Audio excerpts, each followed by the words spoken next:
అదే RTV app వార్తల్ని క్షణాల్లో చదివే అవకాశం ఉంటుంది. ఒక న్యూస్ పేపర్, ఒక టెలివిజన్ ఛానల్ మీ చేతుల్లో ఎప్పుడూ ఉంటాయి.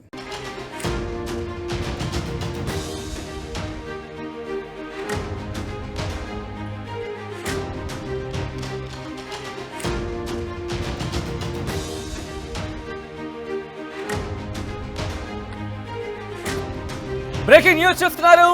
వారు బ్రేకింగ్ న్యూస్ చూస్తున్నారు. ఆర్టీవీ స్క్రీన్ మీద హైదరాబాద్ లో మాక్ డ్రిల్ ప్రారంభమైంది. యుద్ధ సైరన్ మోగింది. ఎగ్జాక్ట్ గా 4 గంటల ప్రాంతంలో 2 నిమిషాల పాటు సైరన్ మోత మోగింది. ఇటు యుద్ధ సైరన్ హైదరాబాద్ లో కూడా ప్రారంభమైంది. మరి ముఖ్యంగా మాక్ డ్రిల్ కి సంబంధించి మాక్ డ్రిల్ హైదరాబాద్ లో నిర్వహించడం జరిగింది. కమాండ్ కంట్రోల్ నుంచి జిహెచ్ఎంసీకి మెసేజ్ వెళ్ళింది. 2 నిమిషాల పాటు సైరన్ మోగింది. 256 ప్రాంతాల్లో ఈ సైరన్ మోత మోగింది. సైరన్ మోగిన తర్వాత ఎలా స్పందించాలి అనే దానిపై ప్రజలకు అవగాహన కల్పించడం జరిగింది. అధికారులు దానికి సంబంధించిన వార్ బ్రేకింగ్ చూస్తున్నారు. ఆర్టీవీ స్క్రీన్ మీద ఇప్పటికే యుద్ధ వాతావరణం నెలకొంది. భారత్ పాక్ సరిహద్దులోనే కాదు, ఇప్పుడు భారత్ వ్యాప్తంగా మరి ముఖ్యంగా సరిహద్దు ప్రాంతాల్లో కావచ్చు, దాంతోపాటు ఇటు కేంద్రానికి సంబంధించి సెంట్రల్ ఇన్స్టిట్యూషన్స్ గా చెప్పిన వాటికి భద్రతను మరింత కట్టుదిట్టం చేయడం జరిగింది.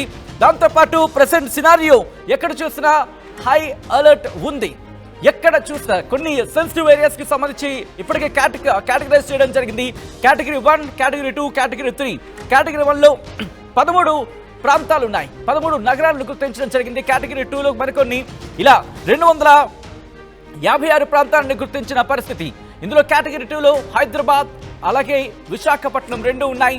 ఈ 2 కూడా ఎందుకు ఆ హై అలర్ట్ పొజిషన్లో ఉన్నాయంటే కనుక సెంట్రల్ ఇన్స్టిట్యూషన్స్ డిఆర్డిఓ కావచ్చు, లేకపోతే ఈస్టర్న్ నేవల్ కమాండ్ కి సంబంధించి ఇలా కొన్ని ఇన్స్టిట్యూషన్స్ ఉన్నాయి. వీటిని టార్గెట్ చేసే అవకాశం ఉంది. శత్రువులు వీటిని టార్గెట్ చేసే అవకాశం ఉంది. ఈ నేపథ్యంలోనే ప్రస్తుతం మాక్ డ్రిల్స్ నిర్వహించడం జరుగుతోంది. ఏ క్షణాన్నైనా సైరన్ మోత వినిపించిందా, అంటూ ఆ సౌండ్ వినిపించిందా, వెంటనే మీరు అలర్ట్ అయిపోవాలి. అలర్ట్ అయిపోయి ఎక్కడ వాళ్ళు మీ పనులు వదిలేసుకొని అక్కడ ఉన్న పరిస్థితులకు అనుగుణంగా, అంటే సైరన్ మోత మోగిన తర్వాత మీ పనులు వదిలేసుకొని సేఫ్ పొజిషన్కి వెళ్ళిపోవాలి. సేఫ్ పొజిషన్కి మీరు వెళ్ళిపోవాలి. సేఫ్ ప్లేసెస్కి మీరు వెళ్ళిపోవాలి. మరి ముఖ్యంగా మీకు అందుబాటులో ఉన్న ప్రదేశం సేఫ్ అండ్ సెక్యూర్డ్ ప్లేసెస్ ఏముంటాయో అక్కడికి మీరు పరిగెట్టి వెళ్ళిపోవాల్సి ఉంటుంది. సో ఒకవేళ బంకర్స్ ఉంటే బంకర్స్ దగ్గరికి, ఒకవేళ బంకర్స్ లాంటివి లేని సందర్భంలో మిమ్మల్ని మీరు ఎలా కాపాడుకోవాలి. ఇదే మాక్ డ్రిల్ కి సంబంధించి మీరు చూస్తున్నారు. ఒకసారి మా ప్రతినిధి మధు దగ్గరికి వెళ్ళే ప్రయత్నం చేస్తున్నాను. మధు, ప్రెసెంట్ మీరు ఎక్కడున్నారు? అక్కడ మాక్ డ్రిల్ కి సంబంధించి ఇన్ఫాక్ట్ మాక్ డ్రిల్ కి సంబంధించి ఏర్పాట్లు ఎంతవరకు వచ్చాయి? ఎటువంటి అవగాహన కల్పించడం జరుగుతుంది ప్రజలకు అక్కడ అధికారులు? కమాండ్ కంట్రోల్ నుంచి అలర్ట్ వచ్చిన తర్వాత ఎలా ఉంటుంది అనేటువంటి మాక్ డ్రిల్ స్టార్ట్ అయింది. ఇప్పుడే కొద్దిసేపటి క్రితం ఎయిర్ అటాక్ స్టార్ట్ అయింది. దాని తర్వాత జరిగేటువంటి పరిణామాలు అనేటువంటి అలర్ట్ అయింది చూస్తూ ఉన్నాం. లోపల బాంబులు పేలుతూ ఉన్నాయి. లోపలికి సంబంధించినటువంటి అటాక్ అవుతా ఉంది. లోపల సిబ్బంది లోపలికి వెళ్తా ఉన్నారు. అంబులెన్స్ లోపలికి వెళ్తా ఉన్నటువంటి విజువల్స్ చూస్తూ ఉన్నాం. మాక్ డ్రిల్ సందర్భంగా ఎట్లాంటి సిచ్యువేషన్ ఉంటుంది అనేటువంటిది జస్ట్ విజువల్స్ రూపంలో చూస్తూ ఉన్నాం.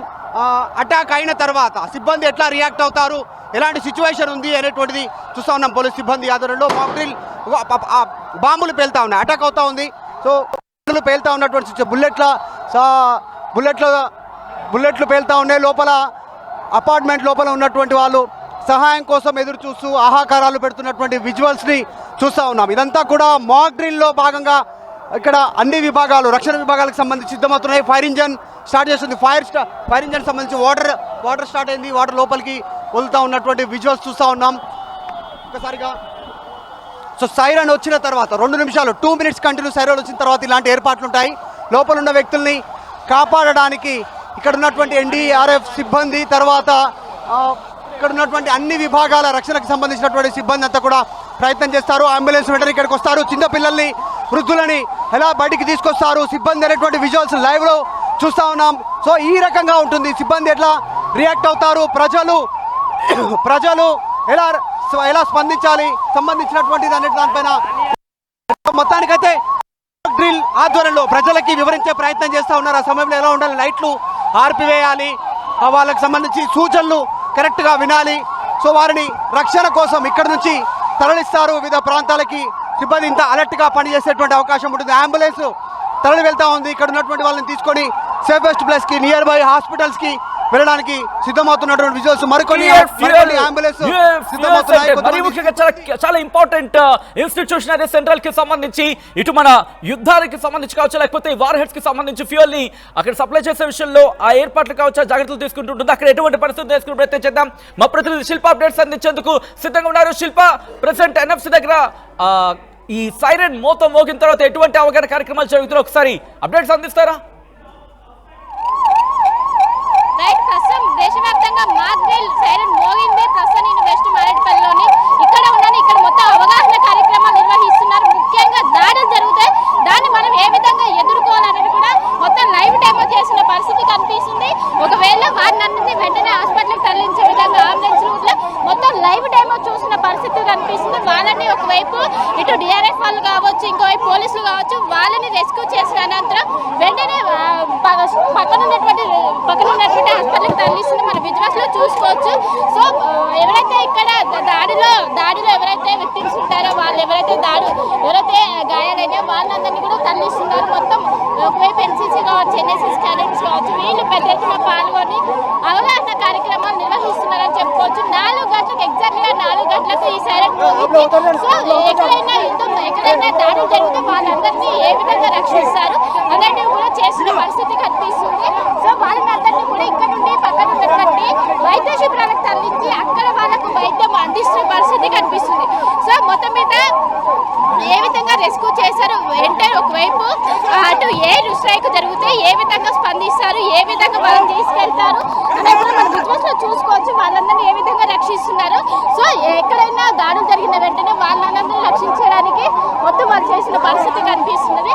సో చూసుకోవచ్చు, ఒకవైపు పోలీసులు కావచ్చు వెంటనే అంబులెన్స్ తీసుకొచ్చి వాళ్ళు చేసిన పరిస్థితి కనిపిస్తున్నది.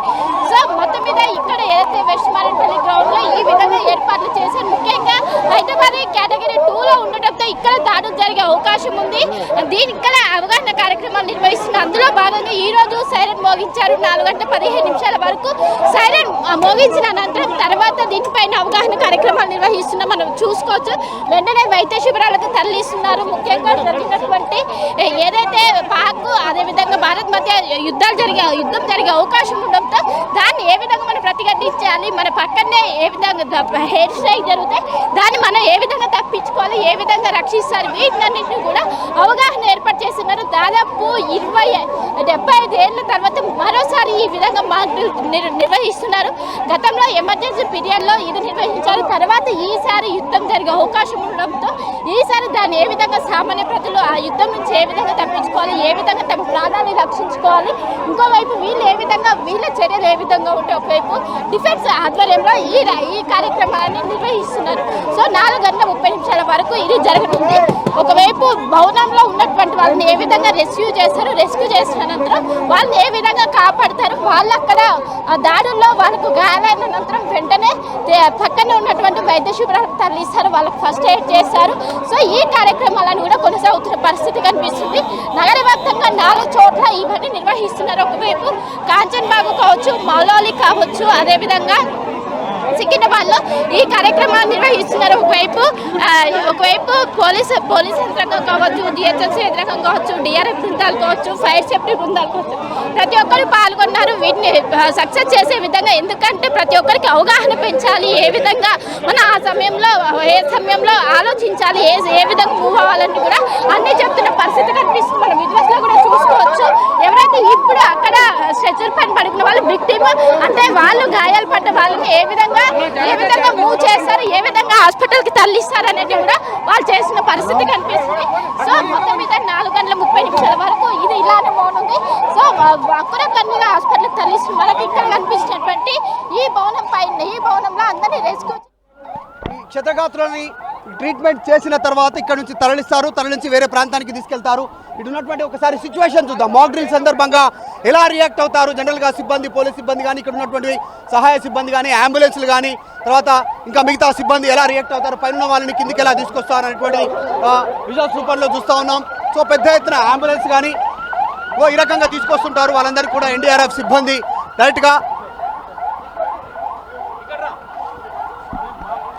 డైరెక్ట్గా అంబులెన్స్లో తరలిస్తారు. మళ్ళీ అంబులెన్స్లో తరలించి రైట్ వారిని ఆసుపత్రికి తీసుకెళ్తారు. భయాందోళనకు గురి కాకుండా వారికి కాస్త ఉపశమనం పొందేలా ట్రీట్మెంట్ చేసిన తర్వాత ధైర్యం చెప్తారు. మిగతా వారిని కూడా ఇక్కడ నుంచి తరలిస్తారు. ఈ రకంగా ఆసుపత్రి వైపు అంబులెన్స్లు వెళ్తూ ఉంటాయి. తర్వాత సిబ్బంది ఆధీనంలోకి ప్రాంతం అంతా వస్తూ ఉంది అలర్ట్కి సంబంధించినటువంటి రూపంలో. సో ఇది ఎన్డీఆర్ఎఫ్ తర్వాత మిగతా అన్ని విభాగాలకు సంబంధించిన ఆర్మీ అన్ని రక్షణ రంగాలకు సంబంధించినటువంటి ఆధ్వర్యంలో జరిగేటువంటి సిచ్యువేషన్. మరొక అంబులెన్స్ వస్తూ ఉంది, విజువల్స్లో చూస్తూ ఉన్నాం. హడావుడిగా ఇలాంటి సందర్భాలలో యుద్ధం జరిగేటువంటి సమయంలో ఎలాంటి సిచ్యువేషన్ ఉంటుంది, ఎంత వేగంగా స్పందించాల్సి ఉంటుంది మెడికల్ టీం, తర్వాత రక్షణ టీం, తర్వాత సహాయ సిబ్బంది టీం ఈ రకంగా వెంటనే స్పందించాల్సినటువంటి అవసరం ఉంటుంది. వారిని వెంటనే అంబులెన్స్లోకి తరలిస్తారు. తరలించిన తర్వాత చికిత్స కోసం తీసుకెళ్తారు. ఇదంతా కూడా రేపు యుద్ధం జరిగేటువంటి జనావాసాలతో కూడా యుద్ధం జరిగే పరిస్థితి ఉంటుంది, బాంబులు పడే పరిస్థితి ఉంటుంది. కాబట్టి వారందరినీ మాక్ డ్రిల్లో భాగంగా అవేర్నెస్ కోసం, అలర్ట్ కోసం ఇలాంటి ఏర్పాట్లు చేస్తూ ఉన్నటువంటి సిచ్యువేషన్. ఇది బీపీఎస్ అనేటువంటి ఒక ట్విన్ టవర్స్, చాలా పెద్ద నివాస సముదాయం. ఈ ప్రాంతంలో ప్రస్తుతం ఈరోజు మాక్ డ్రిల్ నిర్వహిస్తూ ఉన్నటువంటి విజువల్స్ చూస్తూ ఉన్నాం. అంబులెన్స్లో తరలిస్తారు, ప్రజలను అప్రమత్తం చేస్తారు. బాంబులు పడే అవకాశం ఉంటుంది, అటాక్ అయ్యే అవకాశం ఉంటుంది. ఇప్పటికే మొత్తం 3 జోన్స్, డేంజర్ జోన్స్ భారత వ్యాప్తంగా గుర్తిస్తే సెకండ్ జోన్లో హైదరాబాద్లో 4 జోన్లను గుర్తించారు, హైదరాబాద్ సికింద్రాబాద్లో. సో ఇట్లాంటి ప్లేసెస్లో అలర్ట్ చేస్తూ జనాలకు అవేర్నెస్ తీసుకొచ్చే కార్యక్రమమే ఈరోజు మాక్ డ్రిల్లో భాగంగా అంబులెన్స్లు సిబ్బంది, స్ట్రెచ్చర్ రూపంలో ఎన్డీఆర్ఎఫ్ సిబ్బంది వీళ్ళంతా కూడా ఇక్కడికి రీచ్ అవుతారు. సో వీళ్ళ ఆధ్వర్యంలోనే మొత్తం టీం అంతా పనిచేస్తూ ఉంది. వీరికి సూచనలు ఉంటాయి, పైనుంచి ఆదేశాలు అందుతాయి. ఆదేశాల ప్రకారం వీళ్ళంతా రియాక్ట్ అవుతారు. ఈ రకంగా మాక్ డ్రిల్లో భాగంగా వైద్య సిబ్బంది ఎప్పటికప్పుడు ఆ టైంలో ఎలా రియాక్ట్ అవుతారు, ఎలా సహాయానికి సిద్ధమవుతారు అనేటువంటి విజువల్స్ అంతా కూడా మనము లైవ్లో చూస్తూ ఉన్నాం. ఆర్టీవీ ప్రేక్షకుల కోసం వివరించే ప్రయత్నం చేస్తున్నాం. మాక్ డ్రిల్ దేశవ్యాప్తంగా 264 ప్లేసెస్లో ఈరోజు దేశవ్యాప్తంగా జరుగుతున్నాయి. అందులో భాగంగా హైదరాబాద్లో కూడా 4 మాక్ డ్రిల్స్ నడుస్తూ ఉన్నాయి. వైజాగ్లో నడుస్తూ ఉన్నటువంటి సిచ్యువేషన్. సెన్సిటివ్ ప్లేసెస్లో హైదరాబాద్లో మొత్తం సికింద్రాబాద్, కంచన్బాగ్, బీడిఎల్ ఈ ప్రాంతంతో పాటు మిగతా ప్రాంతాలు కూడా సెన్సిటివ్ ప్రాంతాలుగా ఉన్నటువంటి సిచ్యువేషన్ ఉంది. కాబట్టి ఇది మాక్ డ్రిల్ సంబంధించినటువంటి సిచ్యువేషన్. ఇంత హడావుడిగా ఏ రకంగా రెస్పాండ్ అవుతారు యాక్షన్ టీమ్, రెస్పాన్స్ టీమ్ అనేటువంటి విజువల్స్లో చూసాం మనం. ఫైర్ ఇంజన్లు కానీ సిబ్బంది కానీ, పోలీస్ సిబ్బంది కానీ, మెడికల్ సిబ్బంది కానీ ఎట్లా రియాక్ట్ అయ్యారో విజువల్స్లో చూసాం. సో సిచ్యువేషన్ కొంతమంది ఆర్మీ ఎక్స్కి సంబంధించిన ఆర్మీ ఎక్స్ వాళ్ళు ఉన్నారు, వాళ్ళతో కూడా మాట్లాడించే ప్రయత్నం చేద్దాం. సార్, మీరు ఎక్కడ సర్వీస్ చేశారు? మొన్న పహల్గామ్ తర్వాత మేము సెంట్రల్ ఆర్మ్డ్ పోలీస్ ఫోర్స్ నుంచి రిటైర్ అయినాము. సో ఇటువంటి యుద్ధ వాతావరణం వచ్చినప్పుడు మేము రిటైర్ అయినాక కూడా మేము ముందుకు ఉన్నాము అనేది ఇక్కడికి వచ్చి మేము ఈ మాక్ డ్రిల్లో పార్టిసిపేట్ చేస్తున్నాము. సో రాష్ట్రంలో 2-3 వేల మంది మన రిటైర్ అయిన సిఏపిఎఫ్ వాళ్ళు ఉన్నారు. కాబట్టి సో ఎటువంటి ఆపద వచ్చినా కానీ ఈ ఆపద పరిస్థితుల్లో దేశానికి కానీ రాష్ట్రానికి కానీ సేవ చేయడానికి మేము ముందుంటామనే ఉద్దేశంతో ప్రజలకు అవగాహన కల్పించే ఈ మాక్ డ్రిల్లో మేము పార్టిసిపేట్ చేయడానికి వచ్చాము. సో ప్రజలలో ఒక ఇది ఉండొచ్చు, నెగటివ్ టాక్ కొంతమంది మాట్లాడతారు, కానీ అది పద్ధతి కాదు. ఇప్పుడున్న క్లిష్ట పరిస్థితుల్లో దేశానికి మనం అందరం సహకరించాల్సిన అవసరం ఉంది. ప్రతి సివిలియన్, ప్రతి ఫోర్స్ రిటైర్ అయిన వాళ్ళు కానీ అందరికీ సెలవులు అందజేసినప్పుడు మనం మాత్రం సెలవులు ఎందుకు తీసుకోవాలా? సో దేశానికి ఈ టైంలో మనం పాటుపడాల్సిన అవసరం ఉంది. కాబట్టి మేము మా సంబంధించిన రిటైర్ వాళ్ళందరినీ మాక్ డ్రిల్స్ ద్వారా ప్రజలకు ఎలా వివరిస్తారు? ఎందుకంటే జనరల్గా ఈరోజు పాకిస్తాన్తో యుద్ధం జరుగుతుంది, ఆల్రెడీ జరగాలని ఇంకా 99% కోరుకుంటున్నారు. పాకిస్తాన్ ఉండొద్దనేటువంటి అభిప్రాయాన్ని వ్యక్తం చేస్తా ఉన్నారు. కానీ ఇట్లాంటి సమయంలో ఎట్లా రియాక్ట్ అవ్వాలి? నిజంగా మన మీద అటాక్ జరిగితే, జనావాసాల్లో అటాక్ జరిగితే ఎట్లా రియాక్ట్ కావాలి? ఆ రియాక్ట్ ఎలా కావాలనే దాని గురించే ఈ మాక్ డ్రిల్ ప్రభుత్వం అరేంజ్ చేసింది. దాంట్లో సివిలియన్స్తో పాటు రిటైర్మెంట్ అయిన మేము కూడా ఉంటున్నాం. కాబట్టి ఇప్పుడు ఈ మాక్ డ్రిల్ ద్వారా మనకి ఏం తెలిసింది, ఒకవేళ బాంబింగ్ అయినట్టయితే మనం ఎట్లా మనల్ని మనం షెల్టర్ చేసుకోవాలా, షెల్టర్ లోపలికి వెళ్ళిపోవడము, మనల్ని మనం కాంబిఫ్లైజ్ చేసుకోవడము, క్షేతగాత్రులైన వాళ్ళని హాస్పిటల్కి తరలించడము, సో అంబులెన్స్లను మొబిలైజ్ చేసుకోవడము, క్వారలింగ్ చేసుకుంటూ కింద మనము స్మాల్ పోస్చర్ ఏ రకంగా అయితే చేసుకోగలుగుతామో అప్పుడు మనల్ని మనం రక్షించుకుంటూ మనతో పాటు ఉన్న సివిలియన్స్ను మనం రక్షించడానికి దీంట్లో ఉపయోగపడుతుంది మాక్ డ్రిల్. సో దీంట్లో ఫైర్, ఎస్డిఆర్ఎఫ్, ఎన్డీఆర్ఎఫ్ మిగతా సివిలియన్స్ కూడా అందరు పాల్గొన్నారు. కాబట్టి వీళ్ళందరికీ ఒక అవగాహన అనేది ఏర్పడుతుంది దీనివల్ల. ఆపరేషన్ సింధూర్ అటాక్ స్టార్ట్ అయింది. ఆల్రెడీ 9 స్థావరాల్లో, ఉగ్రవాద స్థావరాల్లో భారత్ అటాక్ చేసింది. ఎయిర్ ఫోర్స్ చాలా స్పష్టంగా టార్గెట్లు కంప్లీట్ చేసినటువంటి సిచ్యువేషన్. సో యుద్ధం ఎలా జరగబోతా ఉంది, నెక్స్ట్ ఎట్లా ఉండేటువంటి అవకాశం, దేశం కూడా ఎట్లా అప్రమత్తంగా ఉండాలి, ఎట్లా మద్దతు తెలపాలి ఆర్మీకి కానీ దేశానికి? ఆపరేషన్ సింధూర్ నిజంగా కూడా పర్ఫెక్ట్గా జరిగింది. 9 టార్గెట్స్ని లైన్గా కొట్టుకుంటూ పోయింది. మన ఈ టైంలో మన త్రివిధ దళాలకు మనందరం ఇచ్చే ఓర్పు, పారామిలిటరీకి అదే రకంగా ఈరోజు సెలవులు బంద్ చేసి అందరినీ డ్యూటీలోకి పిలిచారు, ట్రైన్లలో వెళ్తున్నారు. అట్లీస్ట్ పోయే జవాన్లకు, సైనికులకు మీరు అందరు తోడ్పాటు అందించండి. వాళ్ళకి సీట్లు దొరకవు, రిజర్వేషన్ దొరకదు. సో అట్లీస్ట్ వాళ్ళను వాళ్ళ డెస్టినేషన్కి వెళ్ళడానికి మీరు కమ్సే కమ్ అందరికీ సహాయపడినట్లయితే వీళ్ళు వాళ్ళ డెస్టినేషన్కి ఎదుర్కొని పాకిస్తాన్ ధీటుగా ఎదుర్కోగలమన్న ధైర్యం మాకుంది. సో ఆ ధైర్యాన్ని కూడా మనం చెప్పగలుగుతున్నాం. మోదీ స్టెప్ ఎలా అనిపించింది? ఇంత తర్వాత పహల్గామ్ ఉగ్రదాడి తర్వాత ఖచ్చితంగా ధీటుగా సమాధానం చెప్తామన్నారు. జరుగుతున్న చర్యలు 9 అటాక్స్ అయిపోయి ఇంకా నెక్స్ట్ ఇంకా పిక్చర్ బాకీ అనేటువంటిది కూడా నర్వేకర్ తర్వాత మళ్ళీ ఇక్కడ మనము మాక్ డ్రిల్ చేసుకుంటున్నాము. మన ప్రధానమంత్రి నరేంద్ర మోడీ గారి లీడర్షిప్ కింద ప్రతి ఒక్కరికి కూడా ప్రజలకు అందరికీ అవగాహన ఉండాలి. ఇప్పుడు వచ్చే యువతరానికి కూడా వాళ్ళకు తెలియాలి అసలు బాంబింగ్ జరిగినా కానీ, ఎటువంటి అటాక్స్ జరిగినా కానీ ఎట్లా మనం ప్రొటెక్ట్ చేసుకోవచ్చు, ఎట్లా సురక్షితంగా ఉండాలి అనేసి వాళ్ళకు ఒక మాక్ డ్రిల్ ఈరోజు 249 ప్లేసెస్లో మన సికింద్రాబాద్లో కూడా జరుగుతుంది. 4 o'clock నుండి మాక్ డ్రిల్ జరుగుతుంది. సో ఈ మాక్ డ్రిల్స్ ద్వారా మొత్తము దేశవ్యాప్తంగా కూడా అందరు ప్రజలకు అసలు అవగాహన వస్తుంది. ఇలాంటి చర్యలు అంటే మనం ఎట్లా ప్రొటెక్ట్ చేసుకోవచ్చు మన సెల్ఫ్ అనేది బాగా తెలుస్తుంది. So I really thank Narendra Modi గారు ఫర్ టేకింగ్ దిస్ డిసిషన్. కానీ చాలా మంది ప్యానిక్ అవుతున్నారు. ఇలాంటి వాతావరణం ఏం చెప్తారు ప్రజలకి, సామాన్య ప్రజలకి? ఎవరు కూడా ప్యానిక్ అవ్వాల్సిన అవసరం లేదు. నిజంగా అట్లాంటివి ఏమన్నా అయినప్పుడు ప్యానిక్ కావద్దని ఇది ఒక మాక్ పెట్టడం జరిగింది. సో దీనికి మీరు ఎవరు కూడా ప్యానిక్ కాకుండా మీరు ఇట్లాంటి సిచ్యువేషన్ రియల్గా ఎదుర్కోవడానికి మీకు శక్తి సామర్థ్యాలు ఉండాలి. కాబట్టి ఇలాంటి మాక్ డ్రిల్తోని మనకు అందరికీ తెలుస్తుంది. సో ఎవరు కూడా ప్యానిక్ అయ్యే అవసరం లేదు. సో ఈరోజు డిఫెన్స్ ఆధ్వర్యంలో మాక్ డ్రిల్ నిర్వహిస్తున్నారు. ఏ విధంగా ఉంది, ఏం చెప్తారు మాక్ డ్రిల్ గురించి? ఇది ఒక మంచి పరిణామం. లైక్ ఇట్లాంటి చేస్తే, మాక్ డ్రిల్ చేస్తే అందరికీ సిటిజన్స్ కూడా తెలిసి వస్తుంది. ఇటువంటి సిచ్యుయేషన్లు లైక్ మన పైన బాంబింగ్ కానీ వేరే ఏమైనా దాడి జరిగితే మనం రక్షించుకోవాలి, ఇతరులు ఎట్లా రక్షించాలనేది ఈ మాక్ డ్రిల్ ద్వారా తెలుస్తుంది. ఇది మంచి అవగాహన ప్రోగ్రామ్ కాబట్టి ఇది అందరు కూడా లైక్ అటువంటి సిచ్యుయేషన్స్ ఎరైజ్ అయితే, ఇన్ కేస్ ఎరైజ్ అయితే ఎట్లాంటి మనము లైక్ ప్రికాషన్ మెజర్స్ తీసుకోవాలనేది దీని ద్వారా మనకి తెలియజేయడం జరుగుతుంది. కాబట్టి ఇది ఒక మంచి కార్యక్రమం. మంచి మోడీ గారు మంచి కార్యక్రమం ఇది తీసుకున్నారు. ఆల్ ఓవర్ ఇండియా ఇది మాక్ డ్రిల్స్ జరుగుతున్నాయి కాబట్టి అన్ని సిటీస్లలో, మేజర్ డిస్ట్రిక్ట్లలో కూడా ఇట్లాంటి డ్రిల్స్ చేసి అందరికీ అవగాహనకి తెలియజేస్తున్నారు. ఇది మంచి ప్రోగ్రామ్ అండి. ఇది అంటే మాక్ డ్రిల్స్ వల్ల అవగాహన పెరిగే ఛాన్సెస్ ఉన్నాయా?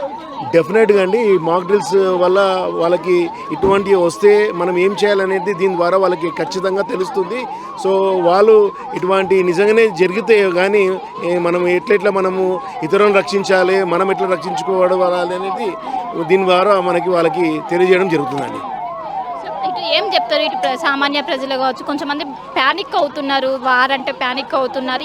ఈ ఎంటైర్ ఈ సిచ్యువేషన్ చూసి ఏం చెప్తారు? ఎందుకంటే ఇటువంటి సిచ్యుయేషన్స్ ఎప్పుడు అరైజ్ కాలేదు కాబట్టి మనకి వాళ్ళకి ప్యానిక్ కావద్దని ఈ మాక్ డ్రిల్స్ చేస్తున్నారు. ప్యానిక్ అవ్వడం వల్ల మనకి ఏం ఉపయోగం ఉండదు కాబట్టి ఈ మాక్ డ్రిల్స్ ద్వారా మనం ప్యానిక్ కావద్దు, మనము వార్ లైక్ సిచ్యుయేషన్ అరైజ్ అయితే మనకి ఎట్లుండాలి అనేది మనకి దీని ద్వారా తెలియజేయడం జరుగుతుంది.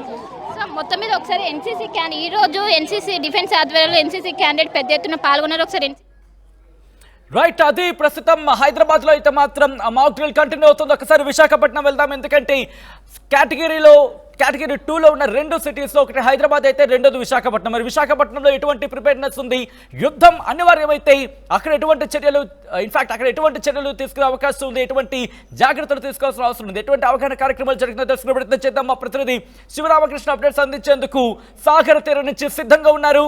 శివరామకృష్ణ, సాగర తీరం అక్కడ ఎటువంటి అలర్ట్తో ఉంది, ఎటువంటి జాగ్రత్తలు అక్కడ అవగాహన కార్యక్రమాలు నిర్వహించడం జరుగుతోంది? సచిన్, మనం చూడొచ్చు మొత్తం అంతా Visakha 1 town queen Mary's high school జంక్షన్లో అయితే మొత్తం అంతా సర్వం సిద్ధం చేశారు. మొత్తం అంతా ఎక్కడికక్కడ ఏ విధంగా చేయాలి, ఎలా రెస్క్యూ చేయాలని చెప్పి మనం చూడొచ్చు. మొత్తం అంతా భారీ స్థాయిలో అధికారులు కానీ, రెస్క్యూ టీం కానీ, అలాగే ఫైర్ సిబ్బంది కానీ మొత్తం అంతా ఏ విధంగా రెస్క్యూ చేయాలి, నిజంగా ఒకవేళ ఏవైనా అవాంఛిత సందర్భాలు అయితే ఎలా ఉంటాయని చెప్తున్నారు. మనం చూడేప్పుడు విశాఖ పోలీస్ కమిషనర్ సంగభద్ర బాగ్జీ కూడా మొత్తం అంతా పర్యవేక్షిస్తున్నారు. మనం చూడొచ్చు మొత్తం అంతా అసలు ఎక్కడెక్కడ ఏ విధంగా అయినా అవుతుంది అని చెప్పి మొత్తం అంతా ఈ అధికారులు అయితే భారీగా అన్ని మొత్తం రియల్గా ఏమైనా ఇన్సిడెంట్ జరిగితే ఏ విధంగా ఉంటుందో అదే విధంగా అయితే మనం ఇక్కడ మొత్తం అన్ని చూస్తున్నాం. ఏ విధంగా అయితే ఇన్సిడెంట్ అయితే ఉంటుందో అలాగే కళ్ళు కట్టినట్టు అయితే మొత్తం అంతా చూపిస్తున్నారు.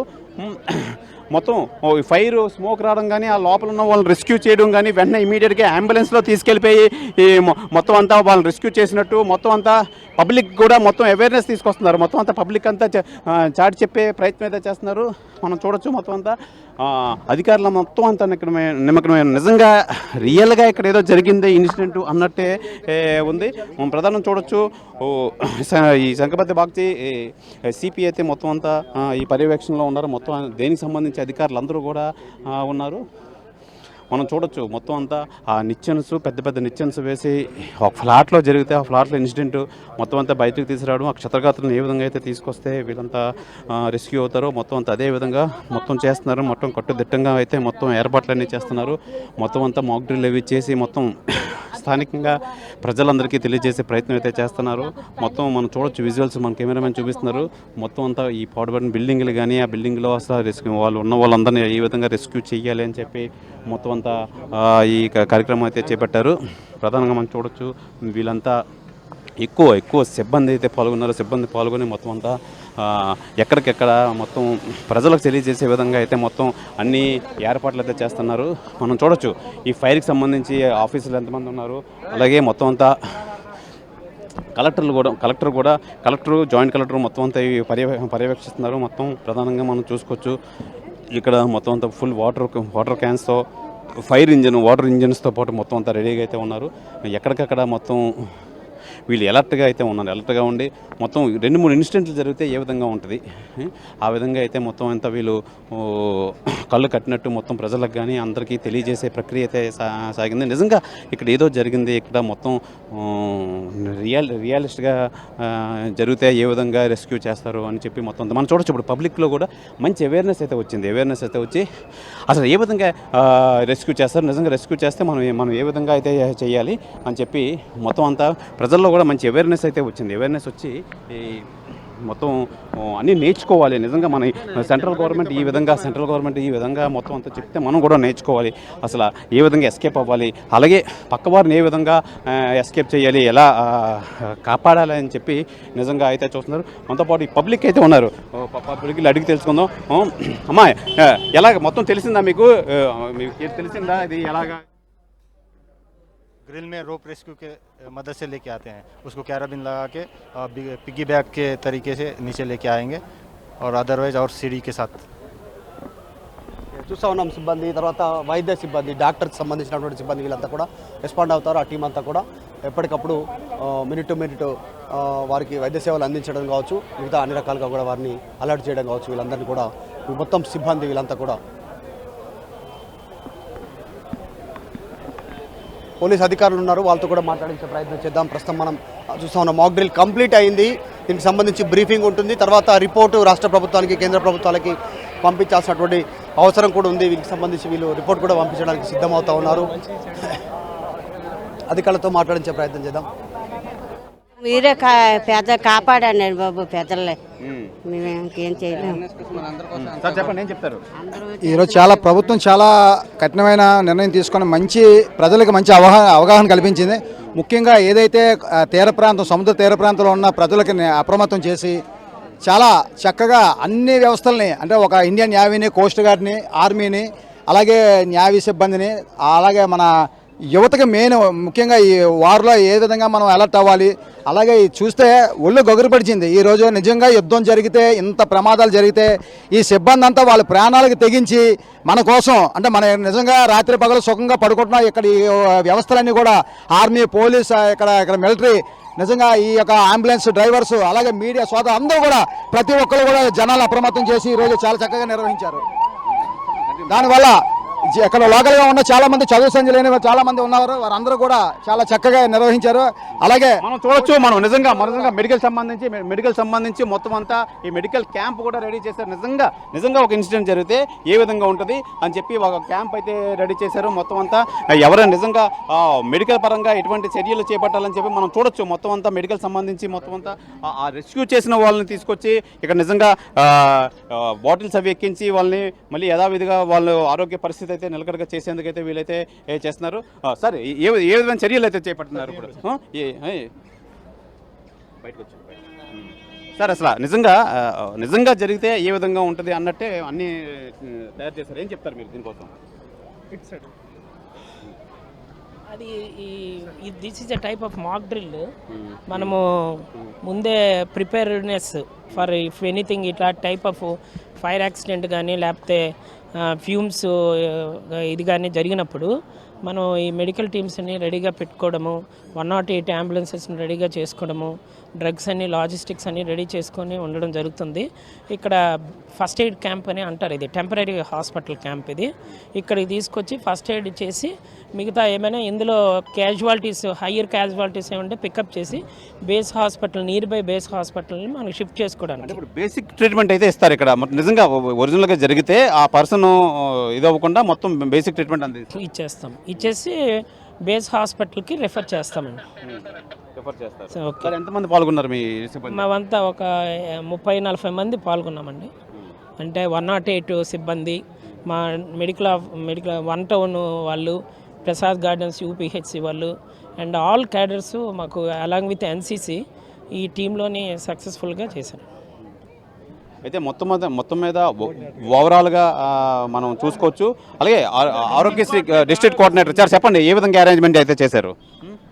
అన్ని విధాలుగా ఏదైతే మాకు ఈ మాక్ డ్రిల్ అండ్ ప్రిపేర్నెస్ అనేది నిన్న జిల్లా కలెక్టర్ గారి ఆదేశాల మేరకు ఈరోజు మా హెల్త్ డిపార్ట్మెంట్ నుంచి అందరూ కూడా ఒక coordination line departments, already education departments, naval తోటి, ఈ కోస్టల్ షిప్ యార్డ్ తోటి అందరితోని బాగా చేయడం జరిగింది.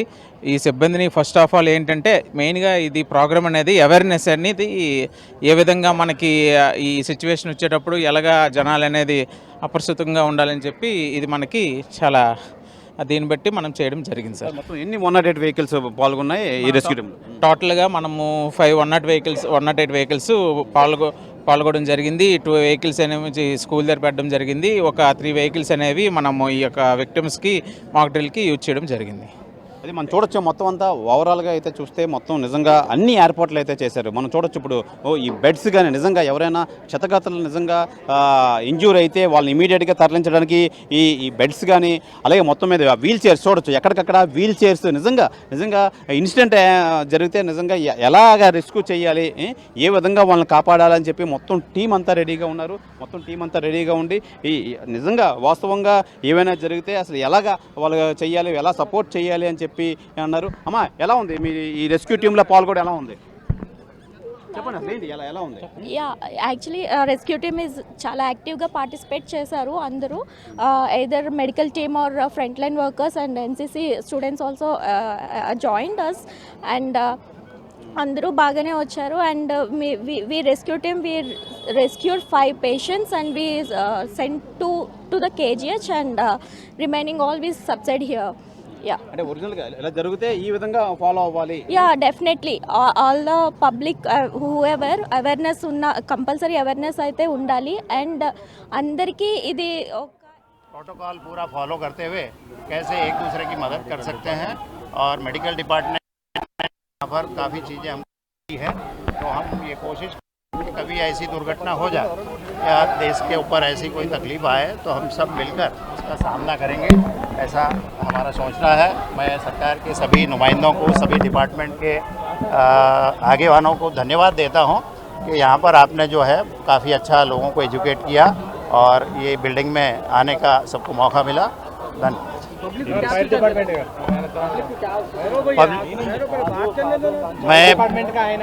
हाँ पब्लिक के लिए एक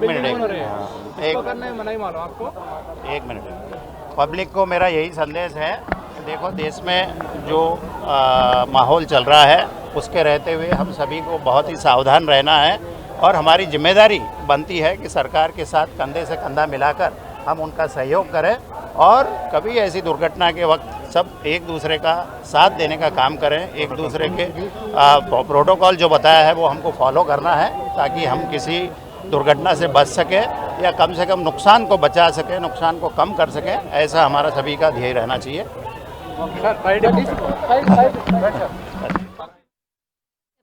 ఈరోజు మాక్ డ్రిల్లో మేము ప్రజలకు అవేర్నెస్ తీసుకురావడానికి కోసం మేము మాక్ డ్రిల్ చేయడం జరిగింది. దానిలో భాగంగా మా మెడికల్ అండ్ హెల్త్ డిపార్ట్మెంటు ఎలా ఒకవేళ విపత్తులు వచ్చినప్పుడు ఎలా మేము చేయడం అనేది చేయడం జరిగింది. దాంట్లో భాగంగా మేము 3 డివిజన్స్కి మార్చుకున్నాము. Mild, moderate, severe. Mild cases ఇమీడియట్గా ఇక్కడనే ట్రీట్మెంట్ ఇచ్చి మేము వాళ్ళను డిశ్చార్జ్ చేయడం జరుగుతుంది. మోడరేట్గా వాళ్ళని స్టెబిలైజ్ చేసిన తర్వాత ఇమీడియట్గా మేము కార్పొరేట్ హాస్పిటల్గా షిఫ్ట్ చేయడం జరుగుతుంది. సీరియస్ కేసులో మాత్రం ఇమీడియట్గా అన్కాన్షియస్ కేసులు కానీ ఏమైనా ఎపిలెప్సీ అటు ఫిట్స్ అటువంటి వచ్చిన కేసులు కానీ ఇమీడియట్గా హెడ్ ఇంజరీస్ కానీ అటువంటి ఇమీడియట్గా మేము కార్పొరేట్ హాస్పిటల్ షిఫ్ట్ చేయడం జరుగుతుంది. సో యుద్ధ సమయంలో అందరూ కూడా సేఫ్ షెల్టర్లోకి వెళ్ళడం జరిగింది. అయితే 4:15 PM ఇక్కడ మనం నిల్చున్నటువంటి సైట్లో ఇన్సిడెంట్ జరిగింది, ఎయిర్ రైడ్ జరిగిందని చెప్పేసి మనకి కంట్రోల్ రూమ్కి ఇన్ఫర్మేషన్ రావడం జరిగింది. సో ఇమీడియట్గా నియర్ బై ఫైర్ స్టేషన్ నుంచి ఫైర్ డిపార్ట్మెంట్, అలాగే police, DRF, NDRF, SDRF, medical and health department, revenue అందరూ కూడా ఇక్కడికి ఇన్సిడెంట్ సైట్కి వచ్చేశారు. ఇన్సిడెంట్ సైట్కి వచ్చే వరకే మనకి బిల్డింగ్ లోపల ఉన్నటువంటి వార్డెన్స్ అంటే వాలంటీర్స్ బిల్డింగ్ లోపల నుంచి సేఫ్గా ఎవాక్యువేట్ అవుతూ ఒక్కొక్కరు కిందకి రావడం జరిగింది. అంతలోపు ఎవరైతే స్ట్రక్ అయి ఉన్నారో బిల్డింగ్ లోపల వాళ్ళని SDRF, NDRF and fire department rescue చేశారు. అలా ఇంజూర్ అయిన వాళ్ళని తర్వాత అన్కాన్షియస్లో ఉన్న వాళ్ళని కిందకి తీసుకురావడం, అదేవిధంగా ఎవరైతే హెల్త్ డిపార్ట్మెంట్ నుంచి వచ్చారో వాళ్ళు వాళ్ళ డ్యూటీస్ని కూడా ఇక్కడ వాళ్ళకి అందించారు. సో రెస్క్యూ ఆపరేషన్స్ అన్నీ కంప్లీట్ అయ్యాయి, rescue and fire fighting operations. ఇక్కడ నుంచి ఎవరైతే సేఫ్గా ఎవాక్యువేట్ అయ్యారో వాళ్ళందరినీ నియర్ బై ఐడెంటిఫై చేసినటువంటి సేఫ్ విజయవంతంగా సాగింది. ఈ సందర్భంలో ఈరోజు ఆపరేషన్ అబ్వియాస్ మాక్ డ్రిల్ జరుగుతుంది. మన ఆంధ్రప్రదేశ్ రాష్ట్రంలో వైజాగ్ ఒకే ఒక నగరం, ఒకే ఒక జిల్లా ఇక్కడ ఇది జరుగుతుంది అఫీషియల్గా. మన ప్రజలు కూడా అందులో స్వచ్ఛందంగా ఉత్సాహంగా పాల్గొంటున్నారండి. మన యుద్ధం జరిగితే ఎటువంటి ప్రికాషన్స్ తీసుకోవాలి దాని గురించి ఈరోజు అవగాహన కల్పించడం జరుగుతుంది. ఒకవేళ ఎయిర్ స్ట్రైక్ జరిగితే వెంటనే సివిల్ డిఫెన్స్, పోలీస్కి సంప్రదించడం, ఫైర్ సర్వీసెస్కి సంప్రదించడం. Fire services, SDRF, NDRF, police ఇమీడియట్గా అక్కడికి రావడం, ఇమీడియట్గా నియరెస్ట్ హాస్పిటల్ నుండి అంబులెన్స్ రావడం, అక్కడ డాక్టర్స్ని అలర్ట్ చేయడం, క్షతగాత్రులను అక్కడికి వెంటనే షిఫ్ట్ చేయడం, క్యాజువాలిటీ సంఖ్య సాధ్యంత వరకు తగ్గించడం, ఇంజ్యూర్డ్ పర్సన్స్ని బతికించడం, ఇవన్నీ చెప్పడం జరిగింది. అది కాకుండా రాత్రిపూట లైట్స్ ఆన్లో ఉంటే అది ఎయిర్ స్ట్రైక్ ఈజీగా జరగవచ్చు, టార్గెట్ ఈజీగా కనిపిస్తుంది. అందుకే రాత్రిపూట లైట్ డిసిప్లిన్ అంటే ఎవరు లైట్ ఆన్ చేయకూడదు, అందరూ లైట్ స్విచ్ ఆఫ్ చేసి పెట్టాలి. అది కూడా ఈరోజు సాయంత్రం 7 గంటలకు జరుగుతుంది. మన ఈ మాక్ డ్రిల్ వెనకల లక్ష్యం ఒకటే, ప్రజలందరూ అప్రమత్తంగా ఉండాలి. ఒకవేళ యుద్ధం జరిగితే మనం అందరం అది ఎదుర్కోవడానికి సిద్ధంగా ఉండాలి. మన వైజాగ్ నగరంలో ఎవరికి ఎటువంటి హాని నష్టం జరగకూడదు. అది ఆ లక్ష్యం సాధించడానికి ఈ మాక్ డ్రిల్ ఈరోజు చేయడం జరిగింది. ప్రజలందరికీ కూడా మేము చెప్తున్నాం, మీరు అందరూ అలర్ట్గా ఉండండి. ఎందుకంటే ఆ బ్రేక్ అయిన బోన్ ఇంకా కొంచెం ఎక్స్టెండ్ కాకుండా దానికి సపోర్ట్ ఇచ్చి మేము టై చేసేసి పంపిస్తాం. సో అది ఇమీడియట్గా మనము దాన్ని ఫ్రాక్చర్ అది ట్రీట్మెంట్ స్టార్ట్ చేయాలి. అలాంటి ఇప్పుడు ఆస్థమాటిక్స్ ఉన్నారు, వాళ్ళకి బాగా బ్రెత్లెస్నెస్ ఉన్నాయి. సో మా దగ్గర ఆక్సిజన్ అవన్నీ పెట్టాము. సో ఆక్సిజన్ పెట్టి మేము రెఫర్ చేసాము. సో ఇమీడియట్గా వాళ్ళకు ఐసీయూలో ట్రీట్మెంట్ అవసరం. సో అన్ని సెటప్ ఇక్కడ కాదు, this is a mini setup, basic setup first aid దానికి. సో ఆ హయ్యర్ సెంటర్ అయితే మనకు ఎప్పుడు అవసరం ఉంటుంది. సమ్ పీపుల్ ఇప్పుడు ప్రెగ్నెంట్ లేడీస్ ఉంటారు, వాళ్ళు ఏదో పెయిన్ అది ఇది అంటారు. సో ఒక పెయిన్ కిల్లర్ ఇచ్చి మేము పంపిస్తాం, కానీ బట్ అల్టిమేట్లీ ట్రీట్మెంట్ అనేది అక్కడే జరుగుతుంది. So everything cannot be treated here. As a front line వారియర్గా ఎలా అనిపిస్తుంది? యాక్చువల్లీ చెప్పాలంటే today is my birthday. So it was a memorable birthday for me, that much I can say. And I'm privilege to be part of this exercise అంటే. Thank you. So మొత్తం మీద ముఖ్యంగా ఏదైతే దాడుల్లో గాయపడిన వాడిని వెంటనే క్యాంపులకు, మెడికల్ క్యాంపుకు తరలిస్తారు, అక్కడ ఫస్ట్ ఎయిడ్ నిర్వహిస్తారు. నక్సల్స్ ప్రతి సైడ్లో మేము పోరాడుతూ ఉన్నాం. మనమే ఇండియన్ ఫోర్సెస్ జయిస్తున్నది. కానీ ఇప్పుడు వాళ్ళు పాకిస్తాన్ మిలిటెంట్స్ ఉగ్రవాదులు వచ్చేసి మూకుమ్మడిగా టూరిస్ట్ వాళ్ళను పుల్వామాలో ఇది చేయడం వల్ల వాళ్ళ పెళ్ళైన వాళ్ళని కూడా విత్ ఇన్ 3 డేస్లో కూడా వాళ్ళని చంపారు, వాళ్ళ సింధూర్ ఇచ్చేస్తారు. అందుకే ఆ సింధూర్ అనేది తుడిపి వేసినందుకే ఇప్పుడు సింధూర్ వార్ అని చెప్పేసి డిక్లేర్ చేసేసి పాకిస్తాన్ మీద మిలిటెంట్స్ గ్రూప్స్ మీద అటాక్ చేయడం స్టార్ట్ చేస్తారు. దాని గురించని ఇది గుడ్ డిసిజన్. ఇది స్టార్టింగే, ఇంకా ముందర చాలా ఉన్నది. ఎప్పటి వరకు అయితే మిలిటెంట్స్ కంప్లీట్ గారో ఉగ్రవాద చాలా తక్కువ టైంలో ప్రజలు కూడా గ్రహించారండి, ఎటువంటి ప్రికాషన్స్ తీసుకోవాలి వాళ్ళు అర్థం చేసుకున్నారండి. చాలా పెద్ద సంఖ్యలో పాల్గొన్నారండి. స్ఫూర్తితో ఉత్సాహంగా పాల్గొని అన్ని ప్రికాషన్స్ నేర్చుకున్నారండి. మేము కూడా అన్ని డిపార్ట్మెంట్స్ ఇంటర్ డిపార్ట్మెంట్ కోఆర్డినేషన్ కూడా చూసాము. చాలా చాకచక్యంగా ప్రతి డిపార్ట్మెంట్ పనిచేశారండి. మొత్తం ఎంతమంది పార్టిసిపేట్ చేశారు సార్ ఈ మాక్ డ్రిల్లో? దాదాపు 200 దాకా పాల్గొన్నారండి అన్ని డిపార్ట్మెంట్స్. అది కాకుండా ఇంకా చాలామంది పెద్ద సంఖ్యలో పబ్లిక్ కూడా పాల్గొన్నారండి. సో ఈరోజు రాత్రి కూడా 7 PM నుండి స్టార్ట్ అవుతుంది లైట్స్ ఆఫ్. ఇప్పుడు ఎయిర్ స్ట్రైక్ డీల్ జరిగితే లైట్స్ ఆఫ్ చేస్తే టార్గెట్ కనపడదు, కాబట్టి అప్పుడు మనం క్షేమంగా ఉండొచ్చు. అది కూడా ఈరోజు రాత్రి డార్క్ నైట్లో జరుగుతుంది. ఇంకా ఫర్దర్ ఏమైనా ఉంటే ఫర్దర్ మేము తెలియజేస్తాం. Thank you. ఇది ప్రధానంగా మనం చూసుకోవచ్చు. నిజంగా ఈ డార్క్ నైట్స్ రాత్రి 7 గంటలకైతే స్టార్ట్ అయ్యి మొత్తం అన్ని ఆన్ లైట్స్ ఆఫ్ చేసి డార్క్ నైట్లో ఏ విధంగా రెస్క్యూ చేయాలని చెప్పి వీళ్ళైతే ప్రధానంగా ఈ రాత్రి 7 గంటలకైతే ఇది మొదలవుతుందని చెప్తున్నారు. అలాగే మొత్తం 200 మంది ఈ మొత్తం మెన్ అయితే పోలీస్ డిపార్ట్మెంట్ నుంచి అయితే పాల్గొన్నారు. అసలు ఎవరికి ఎటువంటి అసౌకర్యాలు లేకుండా అన్ని ఏర్పాట్లు అయితే చేస్తున్నారు. ప్రధానంగా ఎంతమంది ఈ పాల్గొన్నా మొత్తం అంతా ప్రజల్లో అయితే మంచి అవేర్నెస్ వస్తుందని చెప్పి సిపి అయితే తెలియజేస్తున్నారు. నిజంగా ఇప్పటివరకు అసలు ఎలాగా ఒకవేళ ఏమైనా ఇన్సిడెంట్ జరిగితే ఎలా రెస్క్యూ చేయాలి, ఏ విధంగా కాపాడాలని చెప్పి నిజంగా ప్రజలైతే మట్టుకి మంచి అవేర్నెస్ అయితే వచ్చింది. నిజంగా ఇది మాకు తెలియని విషయం. నిజంగా ఈ సెంట్రల్ గవర్నమెంట్ కానీ స్టేట్ గవర్నమెంట్ కానీ తెలియజేయడం చాలా మంచిదిగా అని చెప్పి భావిస్తున్నారు. ఏదేమైనా ఇది మంచి పరిణామం నిజంగా. అలాగే ఇప్పుడు రాత్రి 7 గంటలకైతే డార్క్ లైట్స్ అయితే మొత్తం అంతా ఏ విధంగా రెస్క్యూ చేయాలని చెప్పి ఆ మాక్ డ్రిల్ కూడా శివరామకృష్ణ అలాగే Madhu and Shilpa, thanks for the update. మొత్తంగా అయితే మాత్రం ఇటు 2 తెలుగు రాష్ట్రాల్లోని 2 నగరాలకు సంబంధించి ఆ యుద్ధ సైరన్ మోగింది. దాదాపు 2 నిమిషాల పాటు యుద్ధ సైరన్ మోగింది. 256 ప్రాంతాల్లో, దేశవ్యాప్తంగా 256 ప్రాంతాల్లో ఈ సైరన్ మోతు మోగింది. రైట్, ఇప్పుడు ఈ మాక్ డ్రిల్స్ అనేవి కంటిన్యూ అవుతున్నాయి. మరి ముఖ్యంగా ఇప్పుడు కొంతమందికి నేర్పించారు, కొంతమందికి అవగాహన కల్పించారు. వీళ్ళు ఆయా ప్రాంతాల్లో అంటే రైట్, ఇదే అంశానికి సంబంధించి రక్షణ శాఖ మంత్రి రాజ్నాథ్ సింగ్ మాట్లాడుతున్నారు. ఆయన ఏమంటున్నారో లైవ్లో చూద్దాం. छोटे से लेकर बड़े रोड्स, टनल्स और ब्रिजेज हैं. कुछ मीटर से लेकर सैकड़ों किलोमीटर तक इनकी लंबाई है. हालांकि उनकी लंबाई से कोई खास फर्क नहीं पड़ता है. कोई पुल अगर छोटा है, कोई सड़क यदि छोटी है, तो इससे कोई खास फर्क नहीं पड़ता, क्योंकि दुनिया की लंबी से लंबी जो यात्राएं होती हैं वह सिर्फ एक छोटे से रास्ते से ही शुरू होती हैं.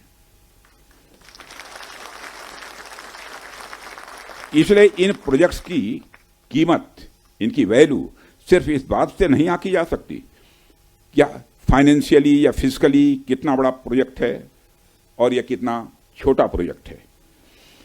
असल में इनकी असली कीमत इस बात से है कि यह कितने परिवारों को जोड़ रही हैं, कितने लोगों की संस्कृति को, उनके रहन सहन को आपस में करीब ला रही हैं, कितने लोगों की आर्थिक और सामाजिक समृद्धि, इकोनॉमिक और सोशल प्रॉस्पेरिटी में अपना यह योगदान दे रही हैं.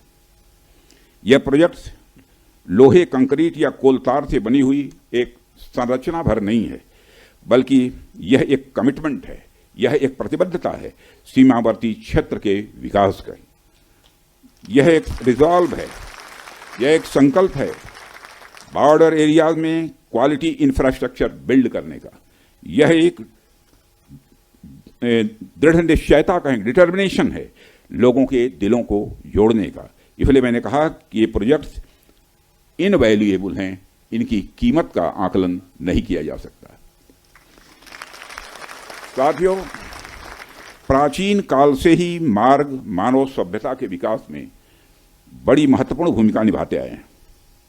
मार्गों की महत्ता हमारे इतिहास में हमेशा से रही है. जब आप मानवता का इतिहास पलट कर देखेंगे तो आप ये पाएंगे कि ट्रांसपोर्टेशन रूट्स ने कितना इंपॉर्टेंट रोल प्ले किया है.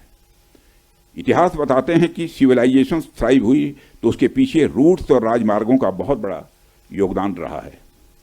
कला, साहित्य, संस्कृति और विज्ञान का प्रचार प्रसार एक क्षेत्र से दूसरे क्षेत्र तक इन्हीं के माध्यम से फैलता है। यदि मैं भारत के संदर्भ में बात करूं तो मुझे यहाँ के दो इम्पॉर्टेंट रूट्स के नाम स्वाभाविक रूप से याद आ रहे हैं। आप शायद उत्तरापथ और दक्षिणापथ के बारे में जानते होंगे या सुना होगा। उत्तरापथ और दक्षिणापथ हमारे इंडियन सब कॉन्टिनेंट के डिफरेंट रीजन्स को एक दूसरे से जोड़ने वाले धागे की तरह है। आप सोचिए, हजारों साल पहले जब संचार के इतने तेज साधन नहीं थे, तब आइडियाज और कल्चर, विचार और संस्कृति एक जगह से दूसरी जगह कैसे पहुंचते थे। पांड्य साम्राज्य का मोती और मदुरई का कपास आखिर मगध के पाटलिपुत्र में कैसे बहुत प्रसिद्ध हो गया। राजकुमार सिद्धार्थ से भगवान बने महात्मा बुद्ध की शिक्षाएं कावेरी पट्टनम तक कैसे पहुंच गई। संगम युग की मणिमैखली की चर्चा कश्मीर तक कैसे फैल गई। जब भारत में मॉडर्न पॉलिटिकल यूनिटी का कंसेप्ट भी नहीं आया था, तब से इन रूट्स ने सभ्यता और संस्कृति के विकास और आदान प्रदान में बहुत ही महत्वपूर्ण भूमिका निभाई है। यदि हम महात्मा बुद्ध के बाद के इतिहास पर भी नजर डालें, तब भी हमें यह देखने को मिलता है कैसे दूसरे क्षेत्रों से आकर लोगों ने भारत की संस्कृति को समृद्ध किया और भारत की संस्कृति से भी उन्होंने बहुत कुछ सीखा भी है। इन मार्गों का महत्व तब भी इतना ज़्यादा था कि व्यापार के लिए समर्पित सड़कें बनाई जाती थी। आप जब सिल्क रूट के बारे में जानते हैं, आप सभी को मालूम है सिल्क रूट के बारे में, जिसने एक तरह से पूरे एशिया और मध्य यूरोप तक को कवर कर लिया था। भारत से भी उस सिल्क रूट का एक बड़ा हिस्सा होकर गुजरता था, जिससे न सिर्फ सामान बल्कि संस्कृति और विचार का भी एक्सचेंज, आदान प्रदान यह होता था। एशिया और यूरोप के बीच कल्चरल एक्सचेंज, सांस्कृतिक आदान प्रदान में भी सिल्क रूट का बहुत बड़ा योगदान रहा है। साथियों, सिर्फ स्थलीय मार्ग का ही नहीं बल्कि जलीय मार्ग का भी ह्यूमन सिविलाइजेशन, मानव सभ्यता में एक बहुत बड़ा महत्व रहा है। मेसोपोटामिया की सभ्यता के साथ हमारा व्यापार जलीय मार्ग से ही होता था। अरब के जो व्यापारी आते थे वह भारत में जलीय मार्ग से ही आते थे। మరిన్ని వీడియోస్ కోసం ఛానల్ ని సబ్స్క్రైబ్ చేయండి, లేటెస్ట్ అప్డేట్స్ కోసం వాట్సాప్ ఛానల్ ని ఫాలో చేయండి అండ్ లింక్ డిస్క్రిప్షన్ లో ఉంది.